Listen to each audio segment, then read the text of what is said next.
সম্পর্কের তিক্ততা জানবেন যত সময় যায় তত কিন্তু বাড়ে।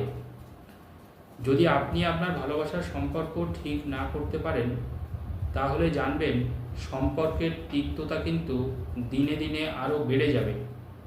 আপনাকে এমন কিছু করতে হবে যে সেই মানুষটার যাতে মনটা আপনি ছুঁতে পারেন, সে যাতে আপনাকে প্রাণপণ ভালোবাসে, তবে কিন্তু আপনার সেই ভালোবাসাটা গাঢ় হবে, শক্ত হবে, পোক্ত হবে।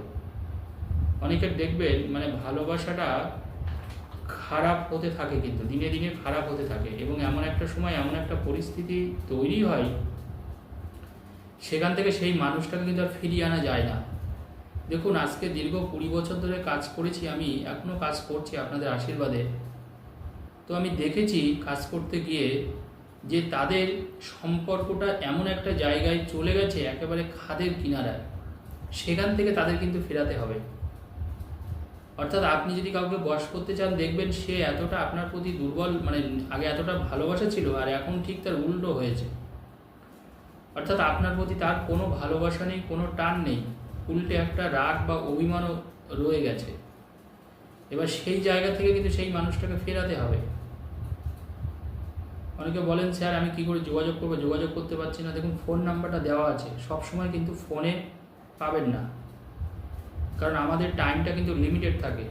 সকাল 10টা থেকে রাত্রি 9:30, এই টাইমটা কিন্তু আপনারা মাথায় রাখবেন। এই যে আমাদের নাম্বারটা আপনারা দেখছেন, তার মধ্যে 2টো থেকে 3টে পর্যন্ত ধরুন একটা টিফিন টাইম থাকে, এবং আপনার সকাল 10টার পরে আমাদের ফোন কিন্তু ওপেন হয়ে যায়। অনেকে বলেন, এবার দেখুন আপনারা যারা ব্যস্ত অনেকেই বলেন যে স্যার আপনার ফোনটা সবসময় ব্যস্ত পাই। আপনারা চেষ্টা করবেন দরকার হলে 5 মিনিট বা 10 মিনিট পরে আবার ফোন ব্যাক করবেন, কারণ প্রচুর মানুষের ফোন ঢোকে। এবং সবসময় চেষ্টা করবেন ডাইরেক্ট কথা বলার, কোনো মেসেজ চেষ্টা করবেন মেসেজ না করার, কারণ মেসেজ দেখুন সবসময় পড়া হয় না বা রিপ্লাই দেওয়া হয় না। অনেকেই বলেন, শাস্ত্রীজি আপনারা তো মেসেজটা দেখেন না, কারণ দেখুন আমরা প্রতিজনের মেসেজ দেখা সম্ভব হয় না। সেই জন্য আপনাদের ডিটেলসটা একটু বলে দিচ্ছি। আপনারা চেষ্টা করবেন একেবারে ডাইরেক্ট ফোন করার। 2টো ফোন নাম্বার এখানে দেওয়া আছে, আপনার যেটাতেই আপনার সুবিধা হোক আপনারা ফোন করবেন। ফোন ব্যস্ত পেলে একটু অপেক্ষা করবেন, 5 মিনিট বা 10 মিনিট পরে ফোন করবেন, দেখবেন অবশ্যই লাইনটা আপনারা পেয়ে যাবেন। আমাদের রাত্রি 9:30 পর্যন্ত প্রায় ফোন খোলা থাকে, কোনো অসুবিধা নেই। দেখুন, একটা কথা সবসময় মাথায় রাখবেন যে ভালোবাসা যখন খারাপ হতে শুরু করে, আপনারা যদি তার প্রতিরোধটা শুরু করেন তবে কিন্তু সেটাকে কিন্তু আমরা আরও ভালো করতে পারি। বেশিরভাগ মানুষের একটা সমস্যা তৈরি হয়, আমি দেখেছি, আমার কাছে যখন বলে তার সমস্যাটা, আমি যখন দেখি তার বিচার করে সমস্যাটা, তখন কিন্তু সম্পর্কটা ভেঙে একেবারে খান হয়ে গেছে, সম্পর্কের আর কিছু বাকি নেই ভাঙতে। তাহলে দেখুন, আমাদের নিয়মটা হচ্ছে, আমাদের যখন রোগ আমার শুরু হয়েছে, আমি হয়তো একটুখানি কষ্ট পাচ্ছি, রোগটা পুরোপুরি ছড়ালো না, কিছুটা ছড়িয়েছে, আপনি তখন ভালো একজন ডাক্তারবাবুকে দেখিয়ে সেই রোগের ট্রিটমেন্টটা অবশ্যই করিয়ে নেবেন। এবার সেইটা যদি আপনারা না করেন, আপনারা যদি ফেলে রাখেন, দিনকে দিন যদি অবহেলা করেন, সেটা কিন্তু জানবেন আপনার ভালো তো হবে না, উল্টে কিন্তু আরও খারাপ হতে থাকবে। এই ভালোবাসার ক্ষেত্রেও কিন্তু ব্যাপারটা সমানভাবেই প্রযোজ্য, কারণ আপনি যদি সম্পর্কের মূল্য না দেন, সম্পর্কের যদি যত্ন না করেন, সেই ক্ষেত্রে কিন্তু সম্পর্ক কিন্তু নষ্ট হয়ে যায়। এবং কিছু ক্ষেত্রে আপনার দোষ থাকে না, মানুষ ক্ষতি করে, কালাজাদু করে, তন্ত্রমন্ত্র দিয়ে আপনার সম্পর্কটা হয়তো 12টা বাজিয়ে দিয়েছে সে, তখন আপনার কিছু করার থাকে না। আপনার ভালোবাসার মানুষকে আপনি চিনতে পারছেন না, ভুল করছেন, সে আপনার সাথে ভালো ব্যবহার করছে না, তার সেই ব্যবহারে আপনি অখুশি, আপনি মেনে নিতে পারছেন না সেটা। কিন্তু ব্যাপারটা সেটা না, ব্যাপারটা কিন্তু অনেক দূরে চলে গেছে, কারণ আপনার ভালোবাসায় কেউ একজন ক্ষতি করেছে, আপনি তো স্বাভাবিকভাবে বুঝতে পারবেন না। যারা এইসব বিষয়ে কাজকর্ম করে তারা এই ব্যাপারগুলো ভালো করে বলতে পারবে আপনাদেরকে। তো সম্পর্কটাকে ফিরিয়ে আনার জন্য আজকে আমি একটা তন্ত্রোক্ত উপায় আপনাদের বলে দিচ্ছি, আপনারা এটা করবেন। আমি আশা রাখি আপনার ভালোবাসার মানুষ আবার আপনার মনের দরজায় কিন্তু কড়া নাড়বে, এবং সে কিন্তু আপনার ভালোবাসার মূল্য দেবে, এবং আপনার ভালোবাসার কিন্তু একটা স্থায়িত্ব পাবে। কি করবেন আপনারা? আপনারা একটা পাতিলেবু আনবেন। দেখবেন আমাদের ছোট ছোট বাজারে পাতিলেবু বিক্রি হয়, আমরা পাতিলেবু রস খাই, ভাতের সাথে অনেকে খান। বাজার থেকে একটা পাতিলেবু কিনবেন একদমে, দরাদরি কিন্তু করবেন না। তন্ত্রের কোনো জিনিস মনে রাখবেন দরাদরি করতে নেই, এটা নিয়ম।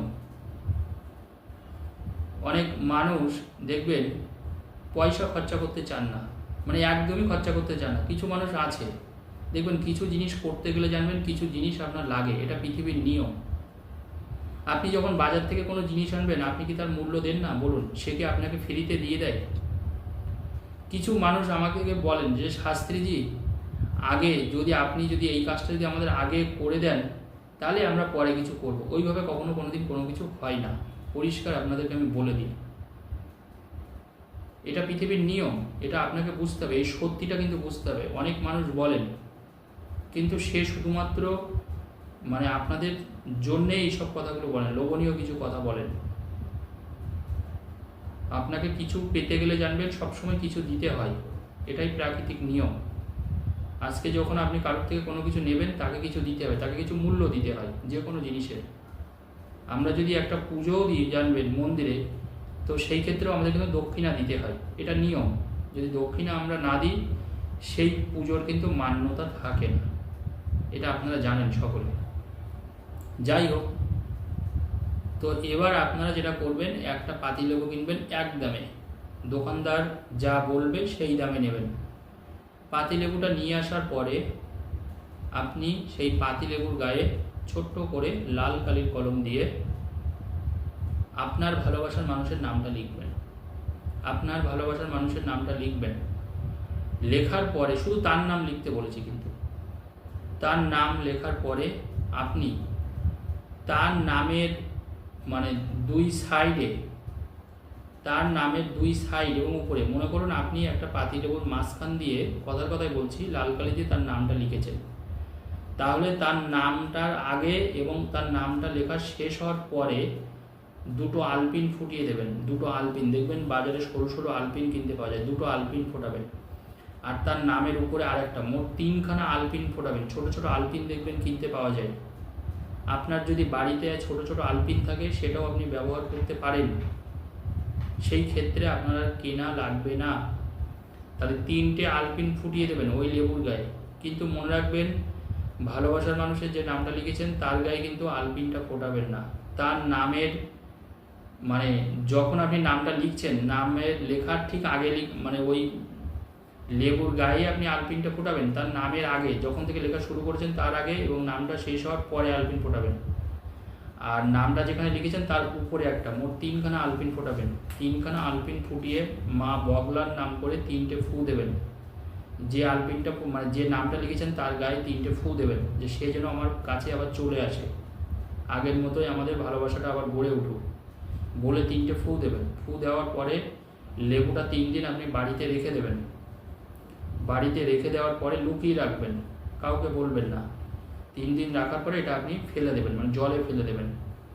এই কাজটা কিন্তু আপনাকে যে কোনো শনিবার অথবা মঙ্গলবার করতে হবে। যেহেতু আপনারা নিজেরা করবেন সেহেতু যে কোনো শনিবার অথবা মঙ্গলবার করবেন। আপনার ভালোবাসার মানুষ দেখবেন ছটফট করবে আপনার জন্য। ধন্যবাদ, সবাই ভালো থাকুন।